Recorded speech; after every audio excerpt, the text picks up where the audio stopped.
Hi guys, this is Rehan Zia. Just doing a quick video about camera upgrades and why over the years I felt the need to upgrade to different cameras and camera technology.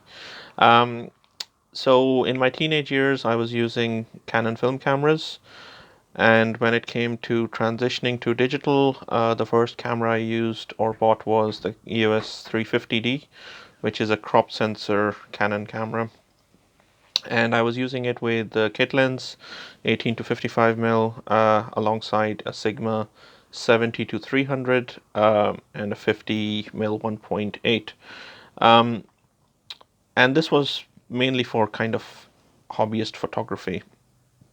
Uh, and then for more serious kind of practice, and as I got more into landscape photography as well as starting my PhD research, Um, I transitioned to the EOS 5D Mark III, again a Canon full frame camera, and I was using prime lenses, L series, Sigma 21, sorry, the Zeiss 21 mil Nikon fit lens, which is fantastic. Manual focus, very sharp, least amount of distortion, and later the Sigma R series, which I find really sharp, very good value for money. Um, And then I later transitioned about 5 years down the line from Canon 5D Mark III to the Sony A7R II. For the resolution, for the kind of with the mirrorless capabilities, it meant it was much lighter. The dynamic range on the camera was fantastic.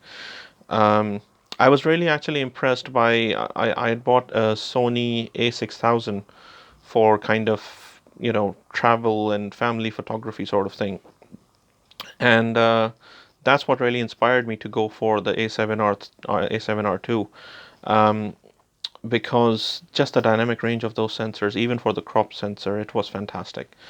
With the A7R2, I felt naturally it was the big step, the next big step to take, because um, with Sony, I think they've been really smart.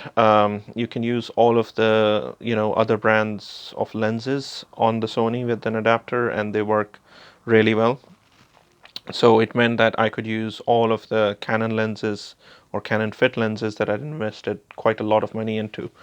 I could use those on the A7R2 body with a lot more resolution, a lot more image detail. Um, but over the course of years, of course, now the A7R4 is out, which I haven't used because, again, I felt from full frame sensors, I felt the need to actually transition to medium format because of the kind of photography work in terms of portraits and landscape that I was doing.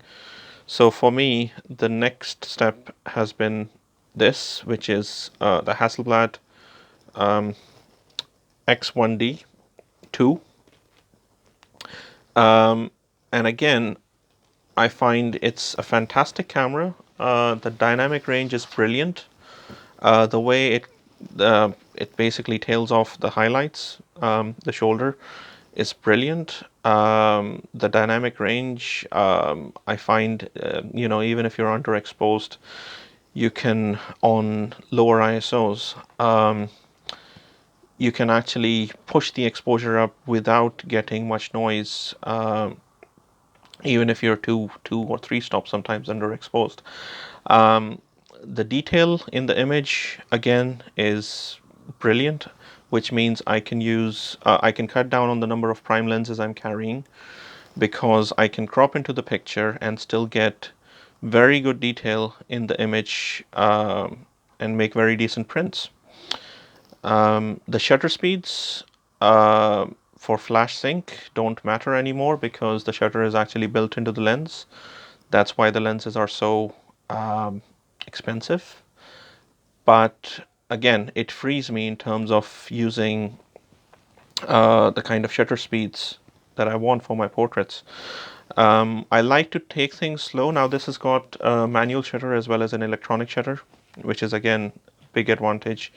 Um, I can use this camera on location. It's very lightweight, or relatively lightweight as far as medium format cameras go. It's still this kind of same volume and size as comparable to the Canon camera that I was using, the 5D. Um, and so it's not too bulky. It's good enough for me to be actually carrying around.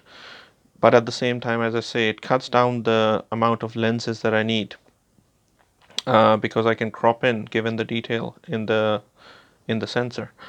Um, it's very handy in terms of just handling of the camera and the use of the menu system. It's all touch screen. It's very quick to get to specific features in the menu that you need to change, specific parameters. And yeah, overall, I've had a really nice time photographing with this camera. Um, so there are two, I think, arguments around people saying, well, the core concepts, principles, techniques, all of those things are really the key, and I don't disagree with that. I think that's fundamental. But at the same time, there's a lot of innovation happening in camera technology, and that really excites me. That motivates me because I can actually go and make full use of that. It pushes me, it motivates and encourages me to go out and take pictures and experiment with this kind of novel technology that we have now available to us, and push the limits to see what more we can in terms of aesthetics, how far we can push it. So I find that really gets me going. Um, at the same time, I know the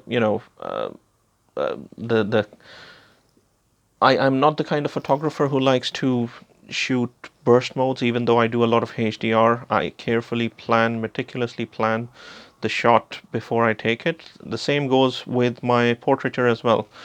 I like to keep things slow, plan the shot out. I'm not, I don't fire off bursts of pictures when I'm taking portraits.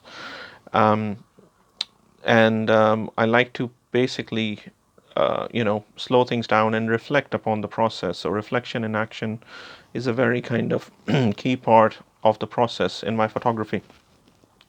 Um, so I think with this camera, it allows me to do all of that, and it suits me in terms of the process.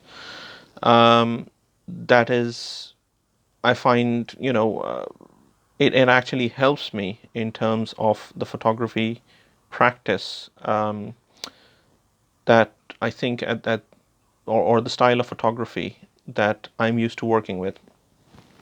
I don't have much need for video on DSLRs because I use more high-end video cameras, such as the Panasonic VariCam and so on. Um, so I don't necessarily have much need for video on the DSLRs, and I primarily use them for photography. And again, in which case, this camera, the Hasselblad, is brilliant. I should just like to say this is not a sponsored video. None of these brands that I've mentioned are actually paying me or, uh, giving me any sort of advantage for using or mentioning them. So this is just to do with my practice and the way I work. Um, I would like to say, because for the Hasselblad, if you want to have a demonstration or want to see the camera, it's not available very freely or in a lot of places. Robert White Photographic in Bournemouth, which is where I live and work. Give them a shout or pay them a visit if you're interested. And do please follow my blog, my YouTube channel, Rehan Zia. Just search for Rehan Zia Photography. On Instagram and Twitter, it's Rehan_Zia. On Facebook, it's facebook.com/rehanzia.net. I'll be posting a lot more behind the scenes stuff coming from my future shoots. and hopefully you will be able to get some pointers, get some tips that would help your own practice. So thank you for watching and have a good day. Bye.